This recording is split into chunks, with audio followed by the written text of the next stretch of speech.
Hi, everyone. It's been a minute.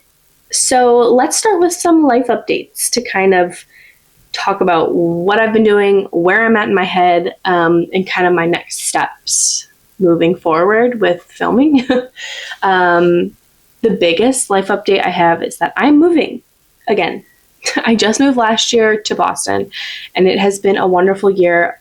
It has been a total year of growth personally. And I'm really, really happy I did it. But I think that in this last year, I've discovered I am ready to get back to a spot where I can kind of just like settle down, be a little bit closer to family. So I'm actually going to move to Columbus, Ohio. I grew up near Cleveland, Ohio, but and my mom's still in Cleveland, which is where I am actually right now. But I do still like that city feel. So Columbus kind of just feels like the right option for me. And then there's nowhere else that's really calling to me. So Columbus seems like the best fit. I'm definitely going to miss like the hustle and bustle, I guess, in Boston. It's definitely busier. Seems like there's going to be a lot more to do there than there will be in Columbus. I don't know. I guess we'll see. My brother and his wife, they live in Columbus, so I'll have somebody there. And then I do have some friends that I went to high school with, who I'm still friends with, obviously, who live in Columbus. So I'll have those people there. But yeah, definitely finding a spot just to kind of settle and like to really make an apartment mine, because I have moved a lot in the last 9 years. Even though a lot of the moves were in Buffalo, I never really stayed put in one spot for super long, just because there was a lot with like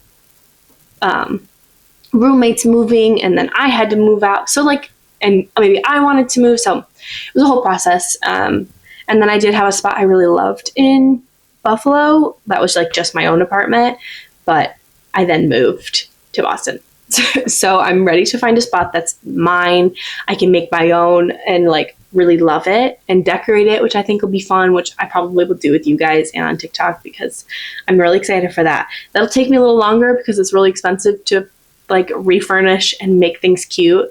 So I'm really excited for that. But that's the biggest life update. And then I guess the month of January has just it's been crazy, like in a work sense, because I have my personal 9 to 5, which I do love, but it's just been busy season. And then I went on vacation. So I went to Costa Rica with my best friend Emma, and it was absolutely wonderful. I did film some.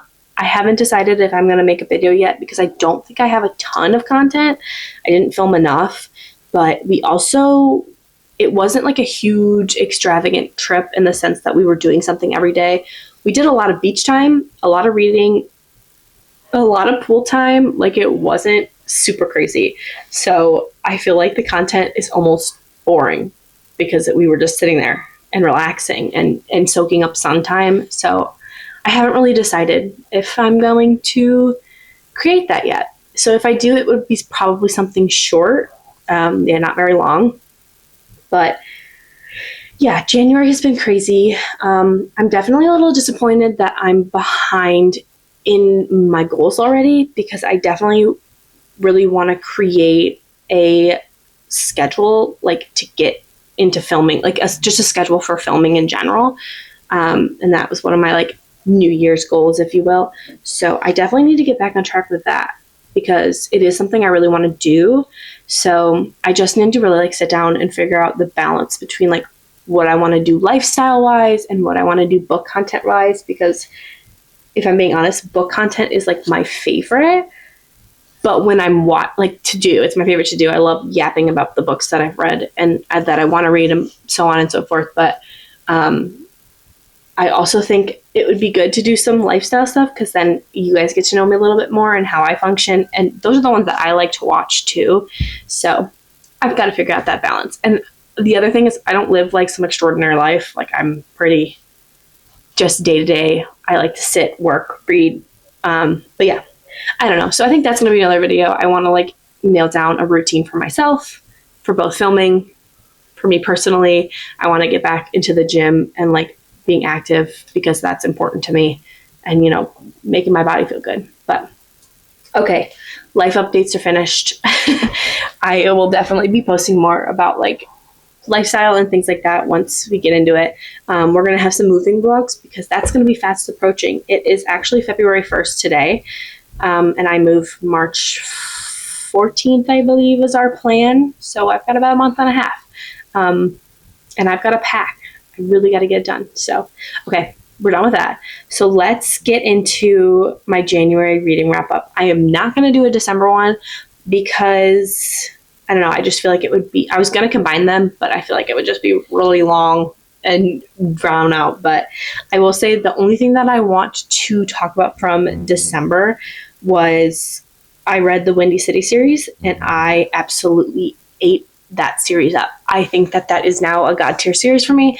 I will always recommend that to anybody. I think almost all of them were 5 stars. I'll look at my Goodreads really fast, but like, I don't know, I love interconnected standalones so much. And then they were just like the perfect, I totally lost my train of thought, but they were, why is this not working? They were just perfect. I love them. I love the storylines. I love the conflict within like each book. I love the characters. There was nobody that I really disliked. Let's see, the Windy City, Mile High, I gave 5 stars, which I know that that's controversial because everybody's always like, no, Mile High is not the best one, which, okay, wait, I'm going to eat my words. It's not the best one, but I still like thoroughly enjoyed it. But I love like that bad boy to like simp boyfriend, really great boyfriend vibe. So that's one of my favorites. And then The Right Move, I gave 5 stars. Caught Up was my favorite. I gave that 5 stars. Or obviously, I would give it 6 if I could. I love Kai. I love Miller. I loved that book. That is a single dad, kind of older, like not grumpy, but a little bit grumpy MMC, and it was just everything. I devoured that book. I gave them all 5 stars. I did. I loved them all. And ranking them, I did rank them, and it was really hard. So I'm super excited for that, and I'm excited for Monty's book to come out. So if you have not read the Windy City series, I highly suggest you go read that. It was everything. But okay, let's get into January. The first book that I read in January was Nocticadia by Keri. Now, I gave this 4 stars. I thought that this was so different and just like, I don't know, I really enjoyed it. I enjoyed it more than I thought I was going to. Now, I do love gothic fantasy romance books. I love the setting. It just I don't know, the feeling it gives me is one of my favorites. But this follows Deverick and Nyla. In the beginning of the book, Nyla goes through her mother's death, and it's kind of like a mysterious death. They don't know why she died, and then they rule it as something that it's not.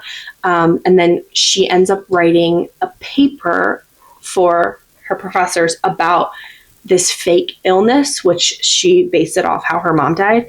And then this gets sent to Nocticadia University, where they are studying these worms called noctism. And anybody who comes across these worms dies in the same way that her mom died. So this paper gets sent to Deverick, and she then gets admitted into the university on like a free scholarship. So she kind of worms her way into, his lab, because he's the head professor of like the noctism and figuring out like how it affects humans and whatever. So she worms her way in there, and then the romance kind of forms from there, and she ends up, discovering more about this mysterious disease, and they end up falling in love and so on and so forth. But I don't want to spoil too much. This was really good. This was 4 stars. I loved it. I just really liked, again, that it was really different. The whole noctism and the worms and whatever it is, the disease that they're studying, was super different and very interesting to read about. So kudos to Keri for creating that, because I thought it was very different than anything that I've ever read. I can never get through these without being interrupted by my dog. So the second book that I read in January was Fairydale by Veronica Lancet. Now, let me just start off by saying this was 5 stars. This was the first 5-star of the year, and it is well-deserved. I had been intimidated by this book for quite some time, and I finally got the courage to read it, and I clearly loved it. This follows Darcy and Caleb. Darcy is a little teacher in Boston, and she gets news that her father, who she had not been in contact with, died. So she decides to travel for his funeral. And once she gets there, she realizes that he left her an inheritance in part of his will. So there comes stipulations with that, though. She has to stay in Fairydale for a certain amount of time. And in doing so, she kind of realizes like the eerie nature of Fairydale and that there's some just like weird behavior. She ends up meeting this man named Caleb Hale, and she kind of like falls under not his trance, but like she's infatuated by him and ends up like, you know, like giving trust to him. And they end up kind of falling in love. And there are a lot of mysterious deaths in this novel, which kind of, you know, all become uncovered and unraveled. But one of the biggest things about this book is there is a third man who Darcy finds herself dreaming about quite often. So he essentially like haunts her dreams. That's like a whole nother thing in itself. But as the novel goes on, you learn more about that person and kind of everything that unfolds with that. I don't want to give up or anything away, but there's a lot of deceit, a lot of lying in this book, a lot of confusion on like who's good and who's bad. I did not trust anybody in this book, like until probably 600 pages in, and this is a 700-page book. I was confident who the good guy was. It took me forever to figure out who I could trust, which I did really like that feeling because I think that that's what the author went for in how Darcy felt. So I think she did a really good job of writing. It was beautifully written. Like this was just overall a really, really good book. If you've ever heard of this and you've been interested in it, I definitely would recommend. It was wonderful. So that was the second book that I read. And then the next books that I read the Edge of Darkness trilogy. So I will start with Insatiable. So this follows Stacey and Cade. Now this is a dark romance. I will tell you right now to check your trigger warnings because this one wasn't as bad, but the rest of the books were incredibly dark and much darker than I expected them to be, I guess, from the first one. But I did give the first one 5 stars. I read this entire book in one sitting. I'm looking at my Goodreads right now. I absolutely adore when there's, I don't know if adore is the right word when you're talking about dark romance, but I love when, like you get to see that soft side of these like really intense male characters. And then I just like overall, so I gave this one 5 stars. Let's see.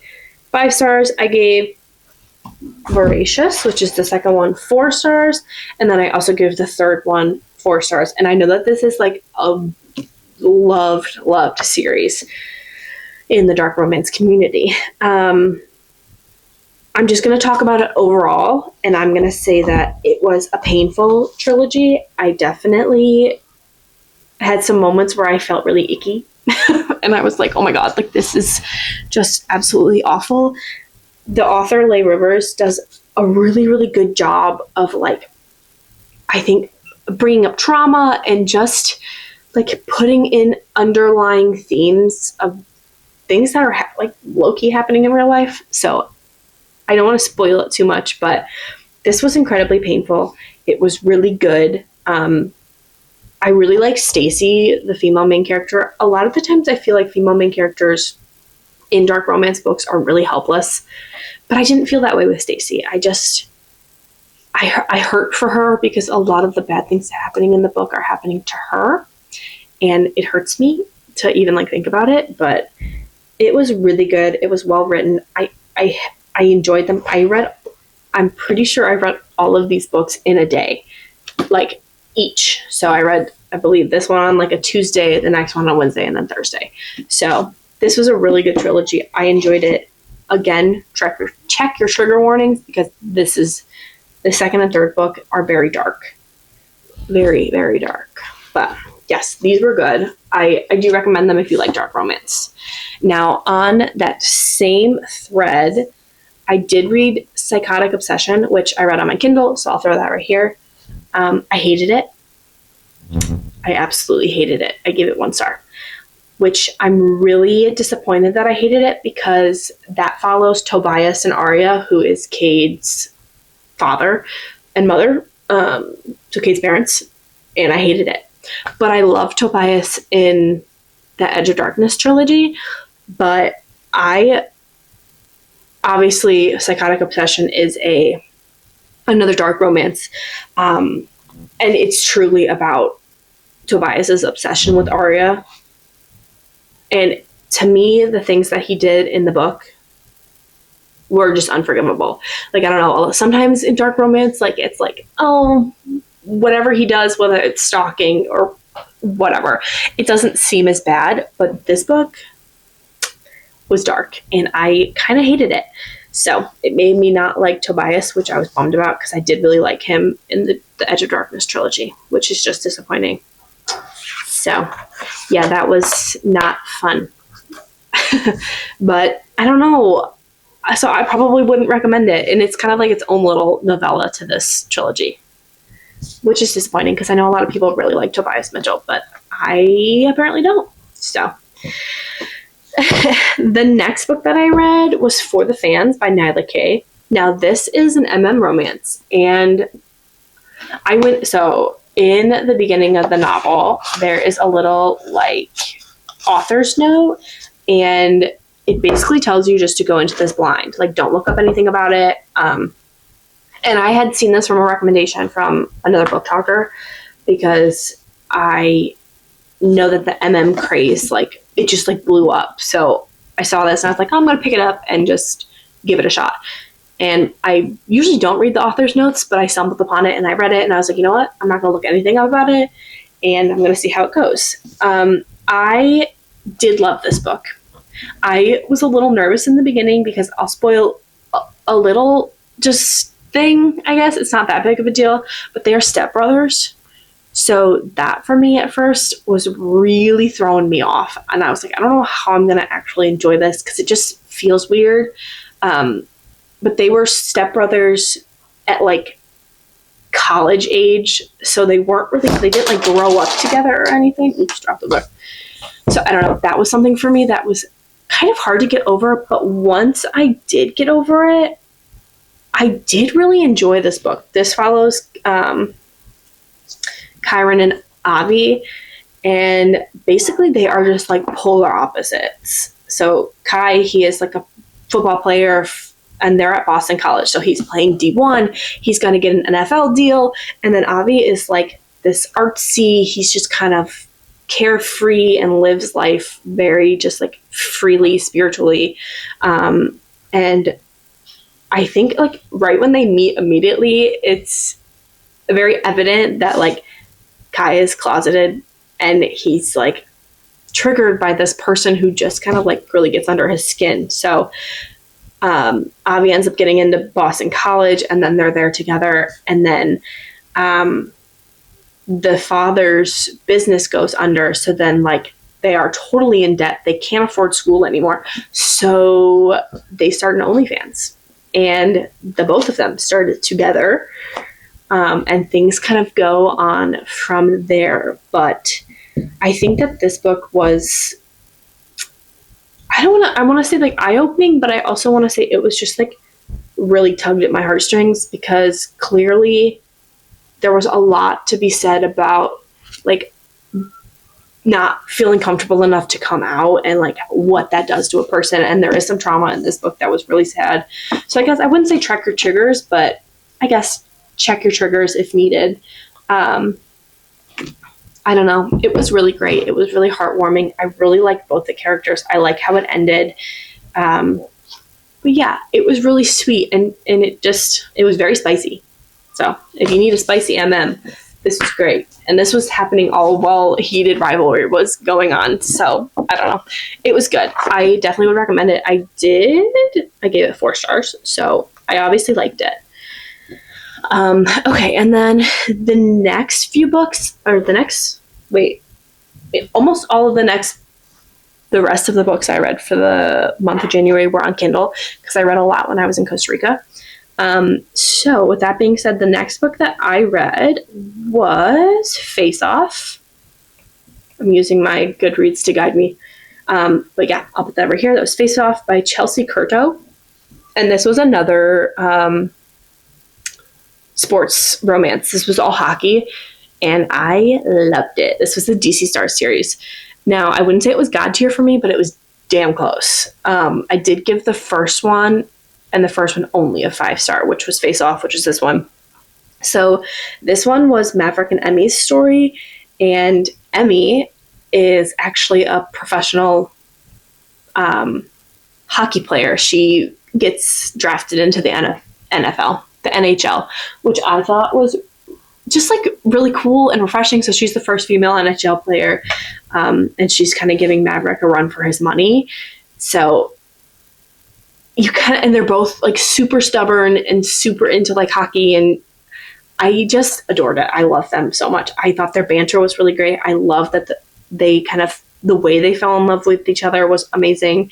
And then we see Maverick, who was this like playboy. That's what he's kind of known for. You see him fall in love. So it's another like bad boy to simp boyfriend, which was great. But I thought that Emmy's character was really refreshing. She was like blunt, to the point. She's kind of just like this badass woman NHL player. So she was wonderful. I really enjoyed her story and their story overall. It was my favorite. And then the next one I read was Power Play. Now this is Piper and Liam's story, and these are all interconnected standalones, so you get to see like the found family throughout, which that's one of my favorite things. But yes, Power Play was the next one I read by Chelsea, and this is Piper and Liam's story. So Piper is the ringside reporter, and then Liam is the goalie for the team. Liam is total grumpy, like mind is in hockey and nowhere else, doesn't want to deal with it. Like, he's funny because they have like these group chats in the book where you can see all the hockey players talking to each other, and Liam's comebacks are they're funny. It's like, these are good comedic romance books. But yeah, so he's like that. And then Piper is like your ray of sunshine. I'm wearing pink all the time, ringside reporter. And she goes through a lot with like being a woman in her field and how hard that is. And kind of that's like the theme across all of these books, like how hard it is sometimes to be a woman in male dominated fields. So I think that's why these books also have another special place in my heart, because like, yeah, like go women and you can do whatever you want to do. So I love that. But yes, Piper and Liam, they end up falling in love, and she brings out like this different side of him. It's wonderful. And then there is some like conflict between, Piper and like other reporters that he ends up stepping in. And then they end up, oh my gosh, I totally almost forgot about this. This is this is like fake marriage. They end up going to Vegas, and you can go from there, but things kind of progress, and it was wonderful. I loved it. And I gave that 4 stars. And then I read Slapshot next, which is the third one. And this was Hudson and Madeline. I think that this one was a close second to Face Off for me, because I feel like overall this had a whole different feeling to it. So this is Hudson and Madeline.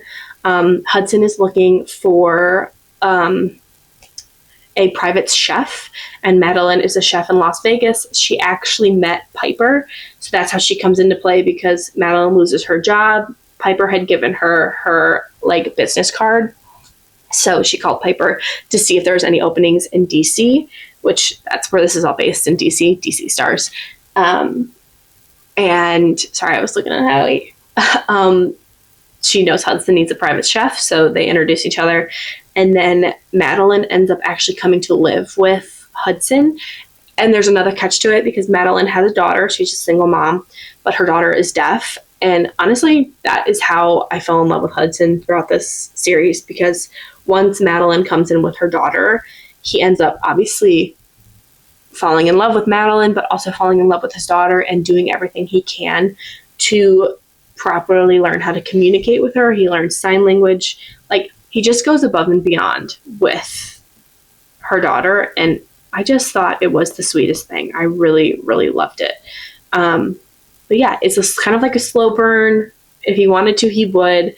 So, love that. I did give that 4 stars. And actually, now that I'm thinking about it, I think the next one, Hat Trick, which is Riley and Lexi, I think I liked Hat Trick more than I liked... Yes, I did. Okay. So, Hat Trick is Riley and Lexi's story. Lexi is the personal or athletic trainer for the team. And then Riley is like an all-star first-line starter player, and he ends up getting into an accident. And now he's always had a crush on Lexi. So, like, that's a whole thing. But he ends up getting into an accident, and then Lexi obviously is there to help him. He ends up losing his leg. So he has to kind of like relearn how to do everything, and hockey's been his life forever, so he has to like find a different purpose, and she helps him with that. And Lexi's kind of all the type of girl who's like, I'm not dating, I'm like, dating's not for me, so she has some issues with that, and then obviously they fall in love together. And I think I really loved this story because I just felt like it had a lot of depth to it. You kind of see the struggles through both characters, and I just thought that Riley's trauma and just the big change in his life was written really well. So I really enjoyed reading that, and I enjoyed seeing how their relationship developed through that. But yeah, I think that this one was my second favorite, and then probably Slapshot. Yeah. And then I did take a quick break from that series, because there's 5, and I read The Last Letter by Rebecca Yarros next, which I'll throw right here. Yeah, my best friend was reading this, and she recommended it to me, and this was an absolutely cruel fucking book. Absolutely cruel. I sobbed. Like, absolutely sad. I'm a little mad at Rebecca Yarros for this one. I did give it a 4 stars, because I feel like the ending like was unnecessary. If you read this book, you absolutely know. So this follows Beckett and Ella. Ella is kind of like the start of it. Her brother is in the military, and he says to her, oh, like, I have somebody who I think you should be a pen pal with.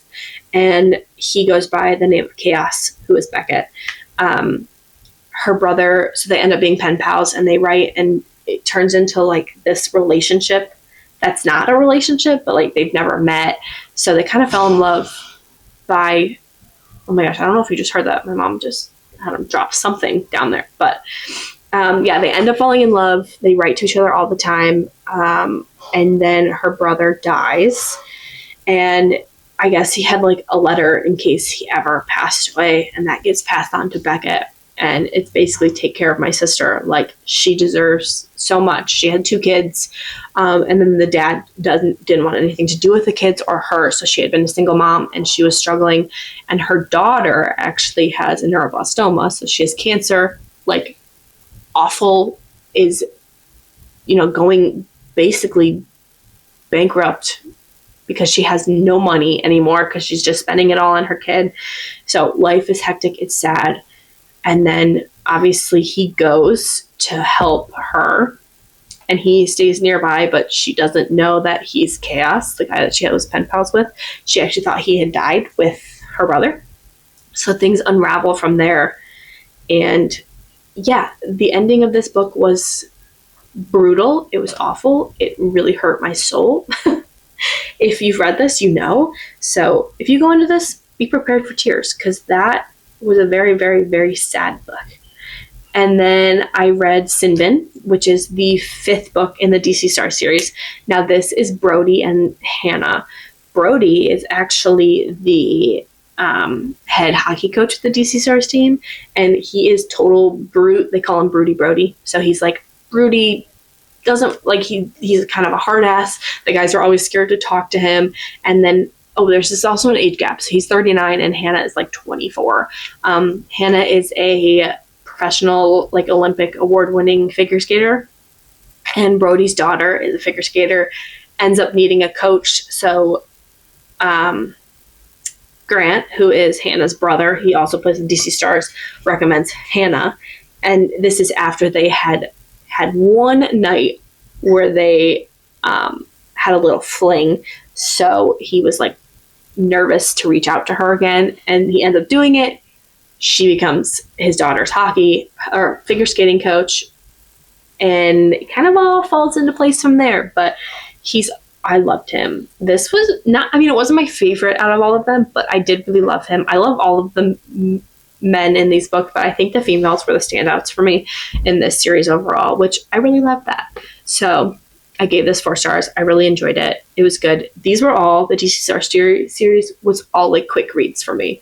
Like quick, good, really fun to read reads. So yeah, I enjoyed them. And then the last book that I read of January was Game Changers.